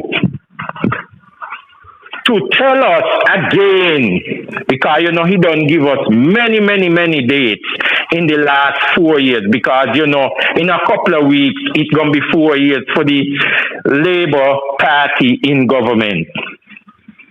We are waiting from Dr. Jew when we are going to see the start of the smart hospital. And we want to know who is the contractor with organization, because we know it ain't gonna be nobody in St. Kitts, Nevis. Which contracting organization overseas has won the bid to build the so-called new smart hospital? Who is the engineer? And when we are going to see the start and when we are going to hear the completion and the handing over of the keys of the new hospital? Mr. Lybert are going to tell you the answer now. It's not going to happen in Labour term. We are heading into a general election very shortly. So it's not going to happen. And yet he have not settled the companies and organizations and individual persons for the land down there by Ross where he wants to build this new hospital. And the last thing, when is he going to get some land to put down the Monkey Hill bus stand where he promised them down they got a piece of land right there just up aside where they park, and he promised them since 2020 to 2023 that he was going to purchase that land from the landowner, and there was going to be the bus stand. He ain't paid a cent up to now. Gone, Mr. Lybert. Good night. Good night. Good night, Mr. Brown. Not too certain if he understood me, but this is what the Prime Minister of St. Lucia said. Regardless of what we do, if Europe decides that it does not want us to have a CIP program, that's what is going to happen. Each country has its own domestic policies, and if for their own reasons that is decided by Europe, by countries in Europe, that they do not want a CIP program, there's literally nothing we can do under these circumstances. My Straight Talk family, my people, I made the point. It's 9:40, 20 minutes before 10 o'clock. And Straight Talk is heard every Monday and Thursday from 8 to 10 in the PM. But I made the point earlier that enough is enough. We survived the collapse of sugar. We survived the banana wars. But will we survive this CBI crisis? And that's a pertinent question, I believe, to ask. And I submit that we cannot allow a handful of compromised, short-sighted politicians to lock us out of the world because they wanted to play fast and loose with our identity.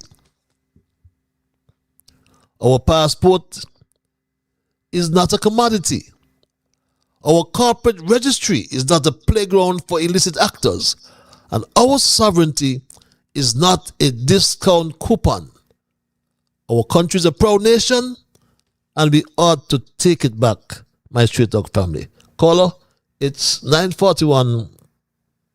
Thank you for holding. You are live. Greetings, Mr. Patches. Greetings, my dear brother. How about thou tonight?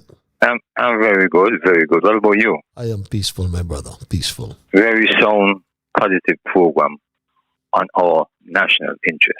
Thank you, sir. Very debatable. One of your observation in review is good to see, and I must say it's going to be very interested to see the outcome of the case that the Caribbean government is seeking for the clarification in the decision making of the premature reappointment of the lady. And you know why you're going to be very interested? It was the decision came through from a prime minister perspective as head of the CARICOM body at the time. And now you hear another prime minister of the same body seeking clarification of that reappointment. So the decision from the court will be very, very interesting. And the comments with the minister in Nevis, Betty Aiken.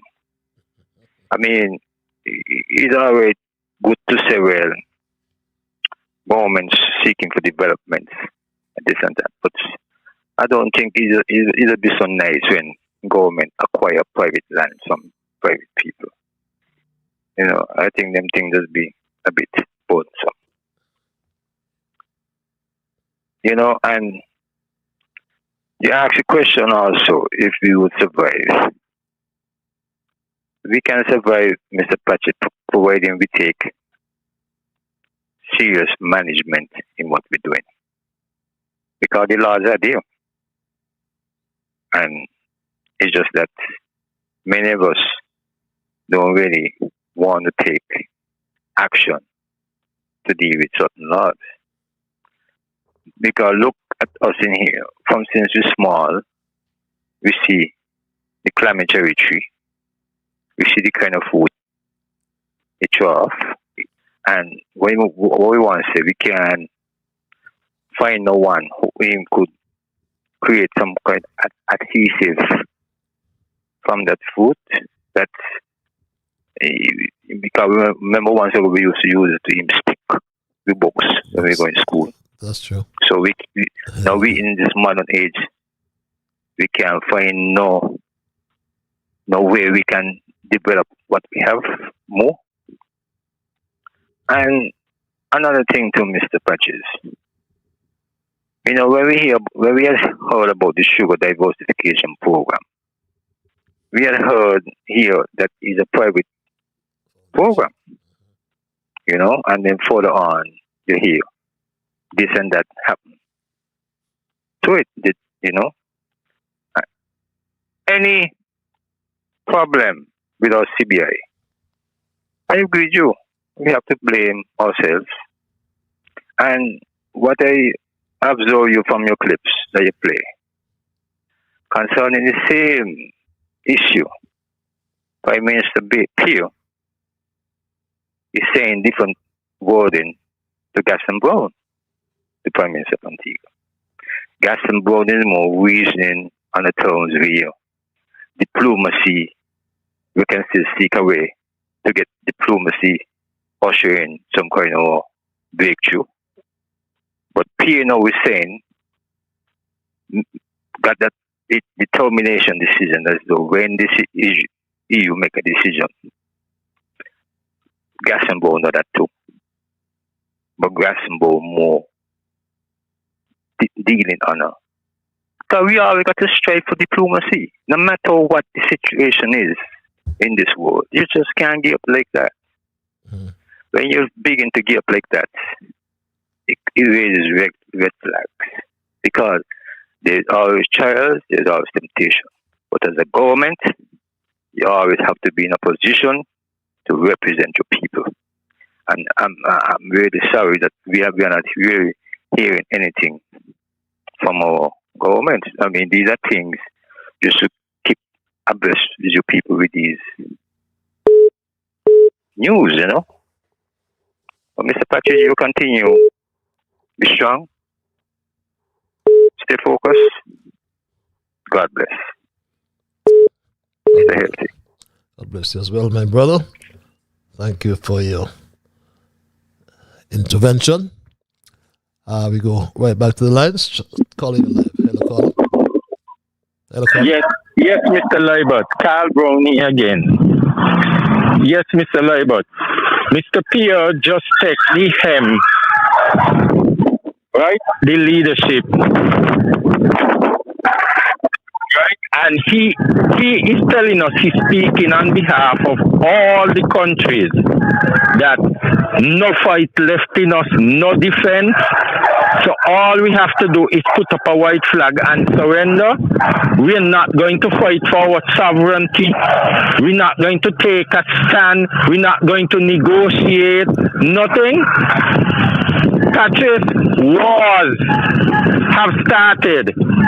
People negotiated. People have ended wars. People have surrendered in wars. People have do peace treaty. People have done ceasefire in wars.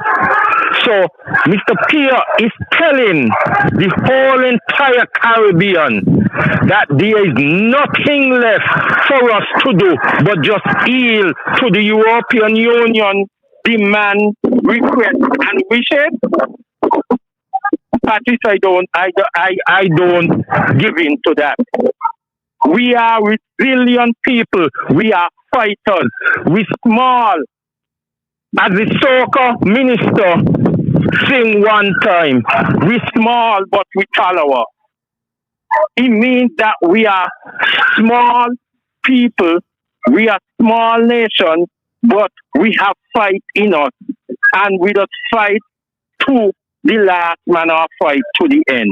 And that is what we've been known for. And that's why the world keep coming to all of these small nations in the Caribbean, because we are fighters. We are resilient people.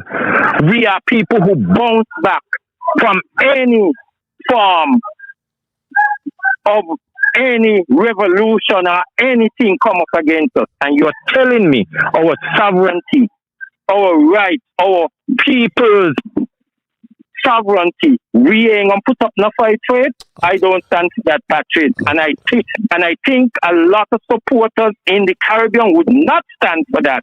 What Mr. Pierre said recently. Okay. We are not a punching bag in a gym just for practice before you go into the main fight. Okay, got you. We are gonna fight back. I'm gone, Mr. Labor. Got you loud and clear. My Straight Talk family. The fact is, though, my Straight Talk family, as we speak, we face a new threat. And this time, the threat is not just coming from across the Atlantic. The threat is sitting right here in our own parliament. But let's go back to the lines and say good night to this caller. It's 9:50, you're live. Good evening, Patrice. How are you? I am peaceful. Yourself? I'm giving God thanks as usual. This my dimple lady? How you so familiar? How are you tonight? Mm-hmm. I'm good. Okay. I'm good. Patrice, all the time I coming on and I talking about we don't get a surprise in this country here from that lion man there. Every time he leave, think it is sell out the gang or sell out Harry, and we're taking it lightly. Every time he leaves, think it's and the man they go out. He gang of sign out think it's a Nevis, and we're taking it lightly.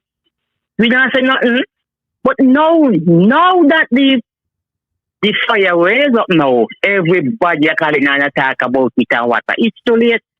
Even the journalists, them, when they go on to the press conference, them and what's not, then asking him hard question and what's not. They ask him a soft question and he brush them off and they finish with it and what's not.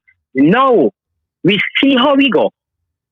We're going to pay and we're going to pay big time because it's too late. I've been saying so all the time. We don't know when he go out there, why we here do. He's a lawyer and he do everything out there. When he come back, he just says small things for we and we take it and we go and we get and what's not. Where the pay gun bill with now? No CBI gun there. Where the pay gun bill with? Where the hospital gun bill with? Where the school gun bill with? Everything. Where they gun bill with CBI gun don't know. Lawyer, king lawyers. All of them working in this country here, look a fool without head pant up their body and they say them are export. They still lawyer and I don't say, lawyer gonna destroy this country and there is where we going now. Patrice, you have a pleasant night.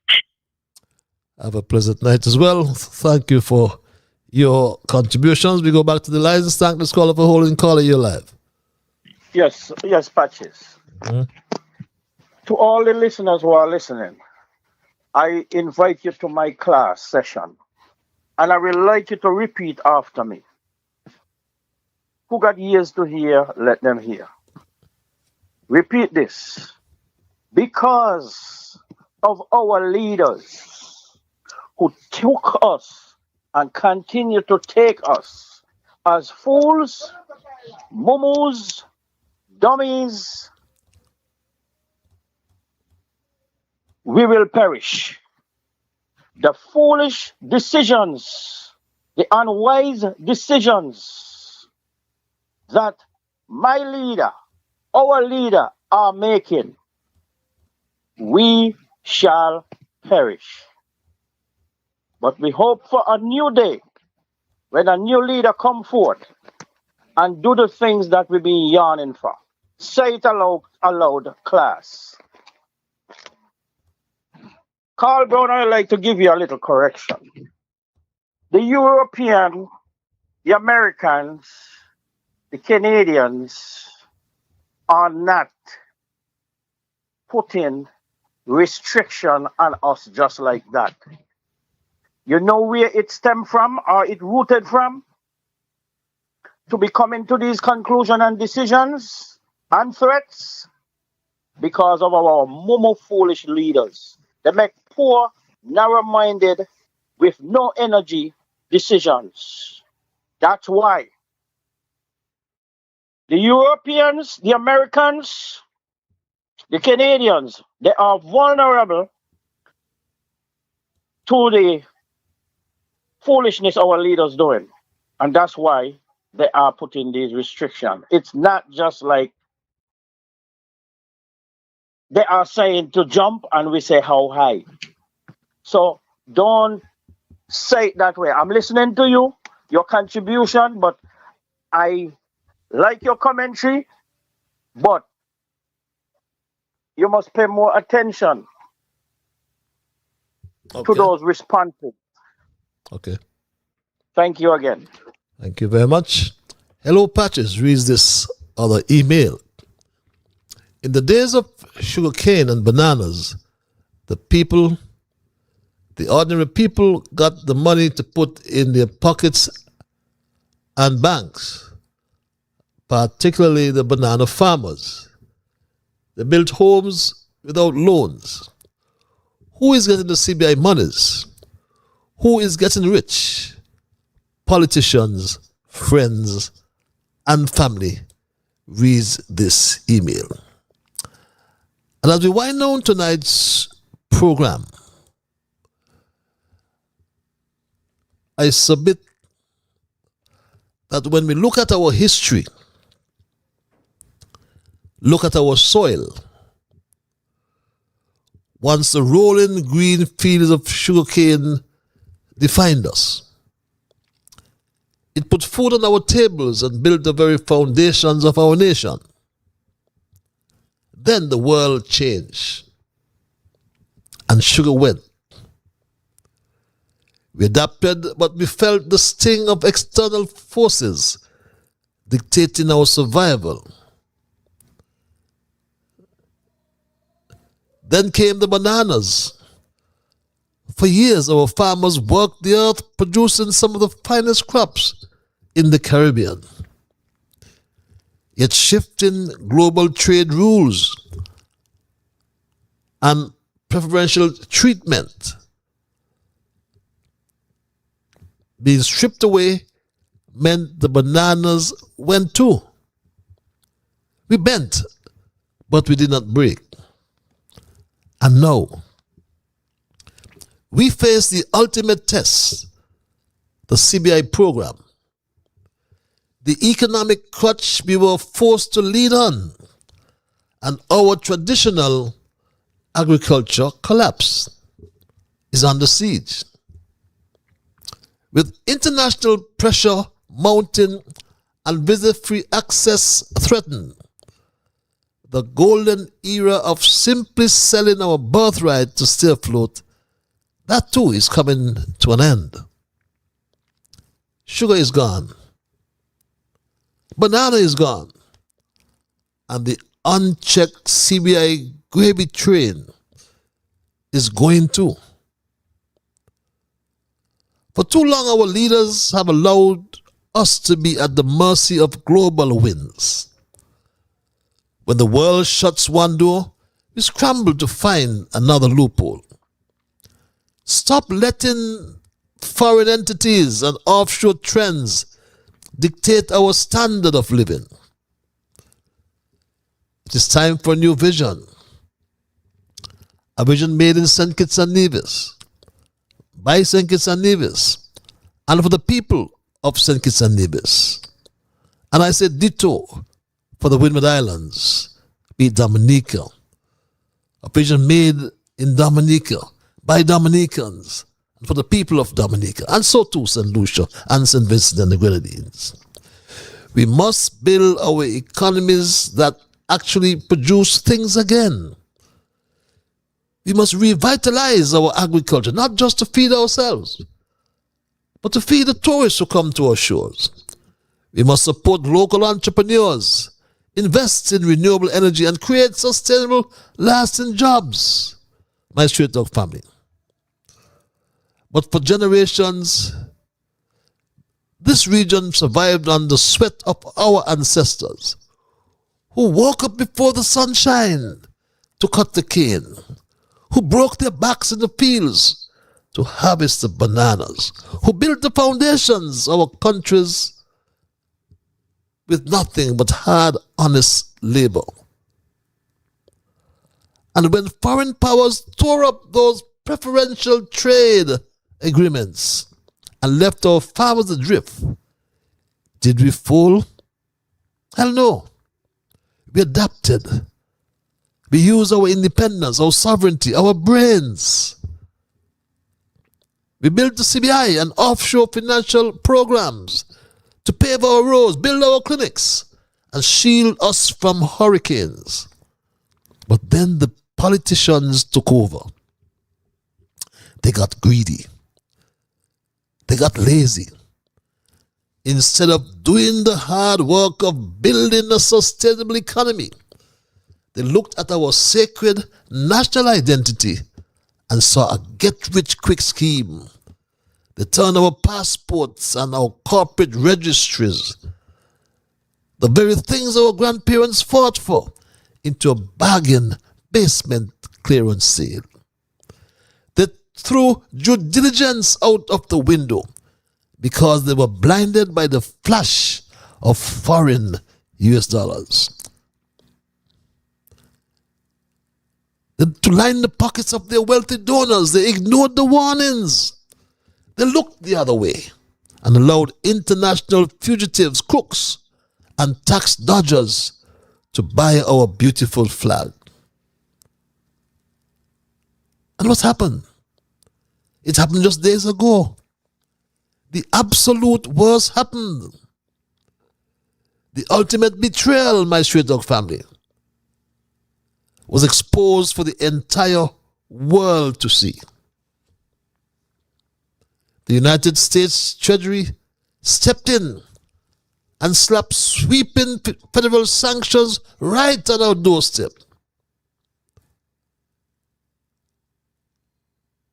Who sold the passport to this Iranian? And which law firm registered the company Nevis? I think we know. And you can glean from your screens. Ansari holds Iranian, Cypriot, and St. Kitts and Nevis citizenship. My Shwetok family, sanction. Look at what we found as well, my Shwetok family. Smart Global Limited, also known as Ziba Leisure Limited, registered in Charlestown in Nevis. Look at the last paragraph to your right. We bring you the evidence, my Straight Dog family. But the Nevis registered offshore entity called Smart Global Limited was targeted. Why? Because our corrupt politicians were fast asleep at the wheel, so blinded by cash that they let a high-level billionaire financier for the Iranian regime. Yes, Iranian regime use our jurisdiction to hide assets, move billions of dollars, and evade global counterterrorism sanctions.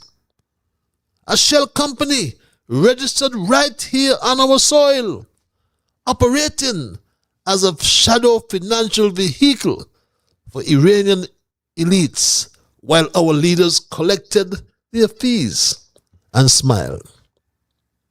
Smiled. But who is Mojtaba Khomeini?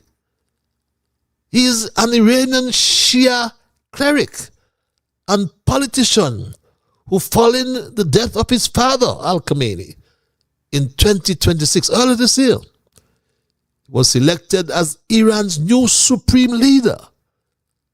He served as a member of the Islamic Revolutionary Guard Corps. That's what we are dealing with, my Straight Dog family. Our leaders traded our national security for quick cash. And tonight, I can say that it is the ordinary, working class citizens who are paying the price. Right now, the international community is looking at us not as a proud island nation, but as a dangerous security loop. The European Union has laid down the ultimatum: fix the compromise system, CBI system, by June 2028. Or ordinary citizens will lose their visa-free travel access. And my Straight Dog family, as I wind down tonight, I ask myself every single day, if we cannot find any better leadership than what we get from Terence Michael Drew, from the slow student Jeffrey Hadley, and the soccer engineer Conris, is this the best we can do? When you hear the Prime Minister and his other ministers, they get on television, what they do? They blame everybody else but themselves. They try to make us believe that Washington is being unfair. They talk about President Trump. Trump this and Trump that. He's unfair. They say Europe is bullying us. But let's talk real truth. The advanced truth tonight. Washington and Europe did not ruin our international reputation. Our own easily bought, corrupted politicians did. Their complete failure to vet who use our passports properly, governed by our corporate laws, who has compromised our borders and put our global mobility on the chopping block. And yes, I must, in closing as well, commend again the organizers of the Nevis Civil Society. It starts with one step. Hell no, we won't go. Hell no, we won't go. Our people united. Our people united. Our people united. Our people united. We shall not be moved. A people united will never be defeated. But my straight talk family, the offshore financial services sector and the CBI program are two of the most valuable pillars of the economy of St. Kitts and Nevis. We have already experienced the damaging consequences that can arise when the integrity of our CBI programs is called into question. We can think of 2013, 2014 with Mogadam. But my straight talk family, the latest sanctions imposed by the United States Treasury should serve as a wake-up call for us here in St. Kitts and Nevis. But I want to end this way and submit that we cannot allow a handful of compromised, short-sighted politicians to lock us out of the world. Well, that's what they're doing. They're locking us out of the world. All because they wanted to play fast and loose with our identity. Our passports are not commodities.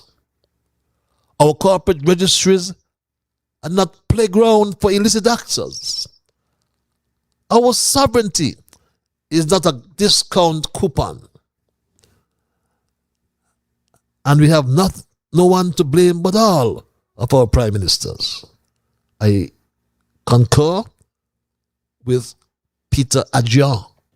Now, what makes the matter worse is that despite the lack of information, the partisan secrecy that surrounds CBI, it has been there with Douglas, it was there with Timothy, and it is there with Dr. Drew. Everybody holds CBI information to their chest. You have to know where to get it, and you have to have contact how to get it. Now, if you don't give information, then what you are doing, you are feeding the grapevine. And if you are feeding the grapevine, then people have a right to exaggerate, and people have a right to say that you are not true, that you are not honest. Yes, I concur. And soon, and very soon, elections will be here. Soon we will get to vote. And start to think now. When you go to the polls, remember who put your freedom on the chopping block. Stand up for your dignity. Stand up for your security. Vote out the greed. Vote in the integrity. And let's reclaim our future together. Today, we face a new threat. And this time, the threat is not just coming from across the Atlantic. The threat is sitting right inside of our parliament, right inside of this cabinet. When our agricultural economy collapsed, the politicians promised us a lifeline. They told us the CBI would build our schools, pave our roads, and secure our future. But what did they actually do? They turned our sacred national identity into a clearance seal. But then changing global markets, new trade rules, and growing competition caused those economies to suffer devastating losses. My straight dog family, when sugar was declining, St. Kitts Nevis created the world's first citizenship by investment program. The program was expected to generate investment, create jobs, support infrastructure, strengthen public finances, my straight dog family, and help to diversify an economy. Help to diversify an economy, my straight dog family.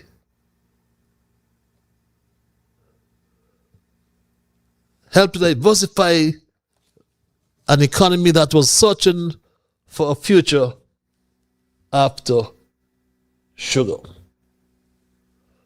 That's what it was. It became a bridge, or the bridge, between our past and our future. But bridges must be maintained. National assets must be protected. Reputations must be defended. Today, our CBI program continues to face unprecedented international scrutiny. Former PM Ralph Mondaz warned us, my straight dog family. He warned us. We can't say. I'm opposed to selling the passports and the citizenship in principle. I'm opposed on the grounds of practicality. I'm opposed on the grounds that it is not sustainable and that it is reckless to run your country's finances on selling passport and citizenship. But, my straight dog family, the incoming chairman of CARICOM considered that nothing can be done about the EU threat. He also cited the empirical facts about sugar, also bananas, my straight dog family. In terms of history, we have been there before. We've done what we do. We took all the steps as far as our bananas were concerned, and we still lost treatment of our bananas as far as our sugarcane is concerned. So we've gone there before. We've been there before, and we've always survived, and I'm sure we'll continue to survive. And my straight dog family, I'm at variance with that view. Because how can we survive here in St. Kitts and Nevis when passports have been sold, yet all these projects are incomplete, unfinished? I told you about T-Love.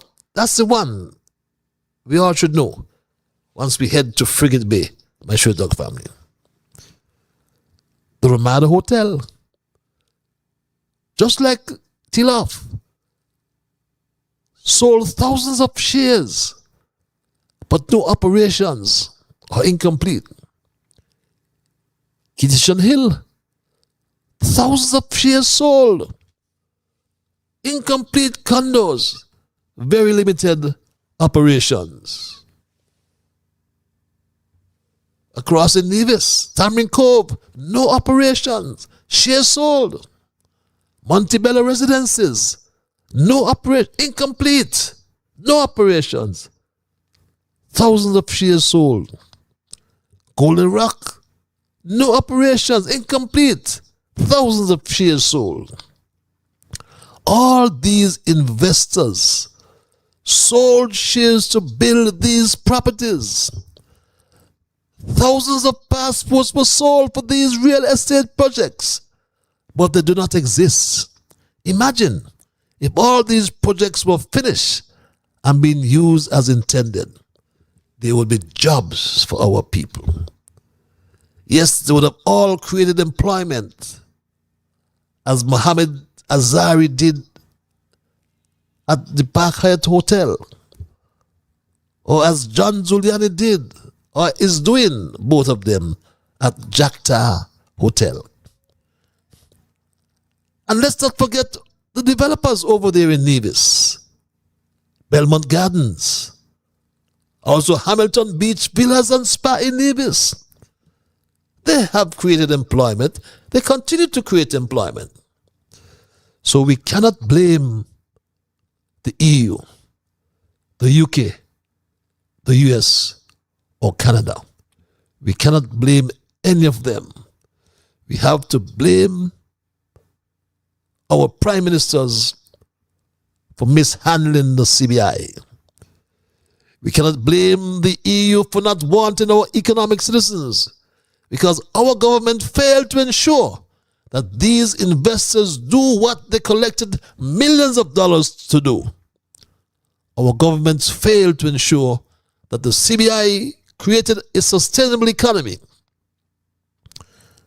But let us act now with urgency, wisdom, and patriotism, so that St. Kitts and Nevis remains a nation of opportunity rather than a cautionary tale. Because history has already recorded sugar gone.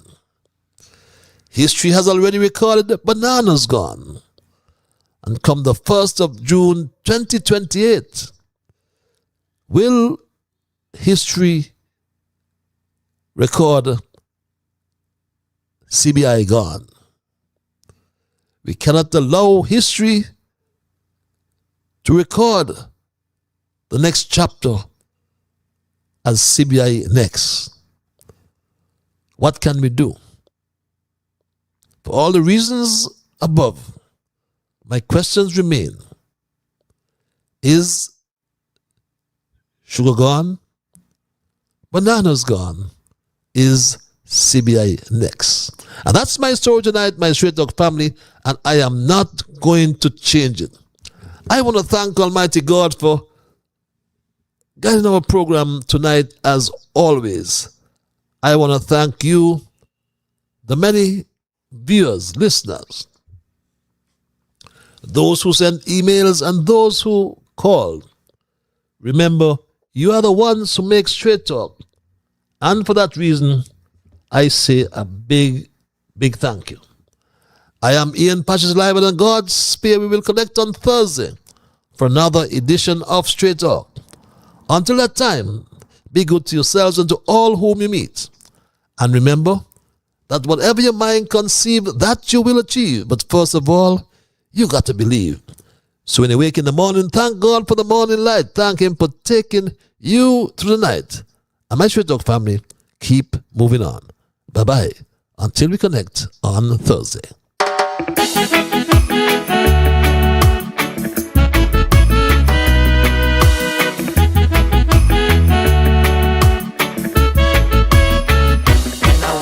The morning, I thank God for the morning light.